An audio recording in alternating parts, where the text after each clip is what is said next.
Assalamualaikum warahmatullahi wabarakatuh.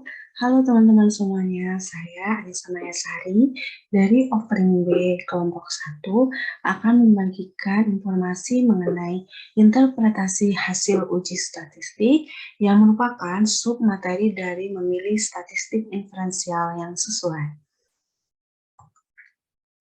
Pembahasan nomor 1 yaitu mengenai signifikansi statistik, yang mana merupakan perbandingan antara T hitung dan T tabel, di mana T tabel dapat dilihat pada tabel statistik dengan mempertimbangkan derajat kebebasan yang didasarkan pada jumlah responden. Nancy dan Morgan dalam bukunya telah menentukan kriteria signifikansi sebagai berikut. Signifikansi dilambangkan dengan P kecil. Yang pertama, apabila signifikansi kurang dari 0,05, di mana tingkat kepercayaan sebesar 95%, maka hipotesis 0 ditolak. Hal tersebut karena tidak adanya perbedaan atau tidak adanya hubungan antara variabel. Untuk ketentuan nomor 2, yaitu apabila signifikansi atau P lebih besar dari 0,05, di mana tingkat kepercayaan sebesar 95%, maka hipotesis 0 diterima. Karena penelitian menunjukkan adanya hubungan antara variabel terikat atau dependent dan variabel bebas atau independen. Pembahasan yang kedua yaitu interval keyakinan atau confidence intervals. Confidence intervals merupakan salah satu alternatif cara pengujian signifikansi hipotesis 0, di mana ketentuan interval oleh Nancy dan Morgan ditampilkan pada layar sebagai berikut. Yang pertama, apabila batas bawah interval lebih besar dari 5 poin, maka variabel bebas mempengaruhi variabel terikat, atau dapat dikatakan bahwa hipotesis 0 diterima. Untuk ketentuan nomor 2, yaitu apabila interval kepercayaan berkisar antara 1 dan 11, di mana minimal population mean difference 1 poin atau poin maksimalnya 11, maka dapat dikatakan bahwa hipotesis 0 ditolak. Pembahasan yang ketiga yaitu effect size, yang diartikan sebagai kekuatan hubungan antara variabel independen dan variabel dependen. Jadi, sebelum uji hipotesis atau uji interval confidence, disarankan untuk menguji apakah ada perbedaan rata-rata yang diperoleh memiliki kepentingan praktis atau teoritis. Nancy dan Morgan membagi effect size ke dalam dua kelompok. Yang pertama, the R family of effect size measures, dan yang kedua adalah the D family of effect size measures. Perbandingan keduanya adalah untuk the R family berfokus pada kekuatan asosiasi, sedangkan the D family berfokus kepada besarnya perbedaan. Untuk variasi the R family antara +1 dan -1 dengan 0 mewakili tidak adanya pengaruh, sedangkan +1 atau -1 artinya pengaruhnya maksimum. Sedangkan untuk the D family, effect size-nya bervariasi dari 0 hingga plus atau -1, tetapi D family lebih dari 1. Untuk the R family, varian yang paling terkenal dari pendekatan ini adalah koefisien korelasi Pearson atau bisa disimbolkan dengan R kecil. Untuk the D family memiliki kekurangan yaitu tidak tersedianya pada output SPSS, sehingga perhitungan D dilakukan secara manual. Untuk ukuran efek D dihitung dengan cara sebagai berikut. D sama dengan rata-rata kelompok 1 dikurangi rata-rata kelompok 2 dibagi standar deviasi gabungan dari kedua kelompok. Pada layar tertampil tabel interpretasi dari effect size, the D family, dan the R family. Angka-angka yang dapat dilihat di tabel ditafsirkan sebagai rentang nilai. Misalnya untuk kita melihat pada the D family, apabila diperoleh hasil lebih besar dari 0,9 akan digambarkan sebagai jauh lebih besar dari tipikal atau much larger than typical. Misalnya diperoleh angka 0,7 dan 0,9, maka penelitian tersebut dapat dikatakan bahwa lebih besar dari tipikal atau large or larger than typical. Begitupun seterusnya. Pembahasan selanjutnya yaitu prosedur menginterpretasi statistik inferensial. Tahapan yang saya gunakan dalam interpretasi statistik inferensial mengacu pada cara yang dijelaskan oleh Nancy dan Morgan. Untuk tahapan nomor 1, yaitu memutuskan apakah akan menolak hipotesis nol atau menerimanya.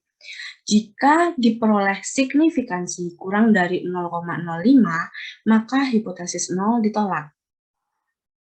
Untuk tahapan yang kedua, yaitu peneliti menentukan kemana arah efeknya atau kemana arah pengaruhnya. Nah, untuk arah pengaruh ini dibagi menjadi dua cara, yaitu dengan pertanyaan asosiasi R atau the R family dan pertanyaan perbedaan atau the D family. Untuk the R family, peneliti bisa menilai efek size-nya bernilai positif atau negatif.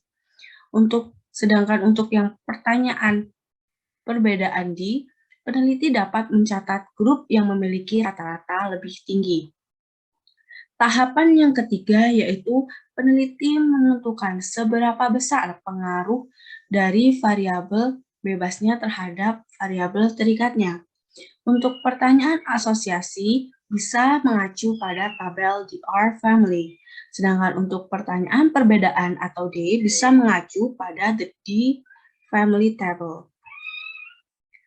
Nah, untuk contoh kasus yang sesuai beserta penyajian contoh praktik statistiknya, saya menyajikan topik penelitian pengaruh STEM PJBL dan pembelajaran discovery terhadap kemampuan pemecahan masalah peserta didik kelas 10 MIPA.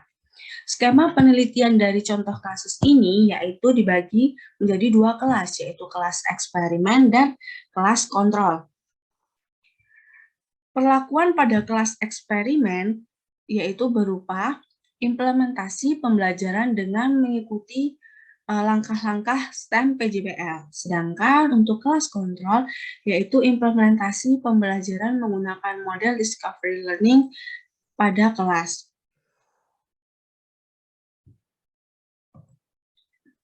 Nah, apabila saya menerapkan tahapan yang dikembangkan oleh Nancy dan Morgan, maka akan diperoleh tahapan yang ditampilkan pada layar.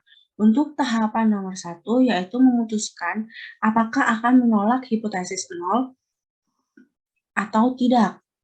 Pada penelitian ini, pada contoh kasus ini, misalnya ditentukan hipotesis nolnya adalah kemampuan pemecahan masalah peserta didik yang belajar menggunakan pembelajaran STEM PJBL tidak lebih tinggi daripada kelompok yang belajar menggunakan discovery learning. Misalnya diperoleh nilai signifikansi sama dengan 0,21, hal ini menunjukkan bahwa nilai signifikansi tersebut lebih kecil dari nilai signifikansi yang telah ditentukan atau alfanya, yang menunjukkan bahwa hipotesis nol ditolak. Untuk tahapan nomor 2, yaitu saya menentukan kemana arah pengaruhnya. Nah, pada tahapan ini, saya membandingkan pembelajaran STEM PJBL pada kelas eksperimen dengan discovery learning pada kelas kontrol. Untuk pernyataan asosiasi, misalnya diperoleh nilai R bernilai positif. Nilai positif ini menunjukkan bahwa setelah STEM PJBL diterapkan pada kelas eksperimen, peserta didik cenderung mampu memecahkan masalah yang diberikan. Sedangkan pada kelas kontrol yang diterapkan discovery learning, peserta didik cenderung kurang mampu dalam memecahkan masalah yang diberikan. Untuk pertanyaan perbedaan atau D-family, misalnya diperoleh nilai rata-rata post-test kelas eksperimen lebih tinggi dibanding kelas kontrol. Selanjutnya, saya menentukan seberapa besar pengaruh dari treatment kepada kelas eksperimen. Untuk pertanyaan asosiasinya atau di R family, itu diperoleh ukuran efek R sebesar 0,5, yang artinya pengaruhnya itu lebih besar daripada pada kelas kontrol yang diterapkan discovery learning. Jadi, pembelajaran STEM PJBL lebih berpengaruh terhadap kemampuan pemecahan masalah peserta didik dibanding dengan kelas kontrol yang menggunakan discovery learning. Untuk pertanyaan perbedaan D, hasil perhitungan menunjukkan D sama dengan 0,8. Nah, berdasarkan tabel The D-family, pembelajaran STEM PJBL memiliki pengaruh yang tinggi terhadap kemampuan pemecahan masalah peserta didik dibandingkan dengan discovery learning. Nah, selanjutnya yaitu membahas mengenai contoh artikel. Saya mengambil artikel di The Journal of Science Education and Technology, di mana jurnal ini dipublikasikan pada tahun 2022 dengan penulisnya adalah Feng Guangqiang dengan keempat rekannya. Nah, pada artikel ini peneliti menghasilkan produk an online STEM education charity camp, di mana camp online tersebut mengintegrasikan budaya tradisional Tiongkok, robot Lego, dan pengetahuan STEM secara efektif ke dalam pembelajaran di sekolah. Tujuan dari penelitian ini adalah mengeksplorasi hubungan antara self-efficacy, pemikiran komputasi, dan nilai tugas peserta didik. Implikasi dari penelitian ini yaitu dapat mentransfer sumber daya yang melimpah dari Shanghai ke sekolah-sekolah yang kurang beruntung di Xinjiang untuk mempersempit kesenjangan dalam pemerataan pendidikan. Selanjutnya, saya melakukan analisis terhadap contoh artikel ini dengan menerapkan tahapan interpretasi statistik inferensial yang dikembangkan oleh Nancy dan juga Morgan. Untuk tahap 1, yaitu penentuan rumusan masalah. Nah, peneliti pada contoh artikel tersebut mengajukan pertanyaan penelitian. Yang pertama, apa perubahan yang terjadi pada rasa self-efficacy siswa, pemikiran komputasi, dan nilai tugas? Bagaimana pengalaman teknik dan pemrograman mempengaruhi pemikiran komputasi siswa? Dan apa hubungan antara self-efficacy siswa, pemikiran komputasi, dan nilai tugas? Untuk tahapan nomor 2, yaitu menganalisis cara penentuan menerima atau menolak hipotesis nol di contoh artikel.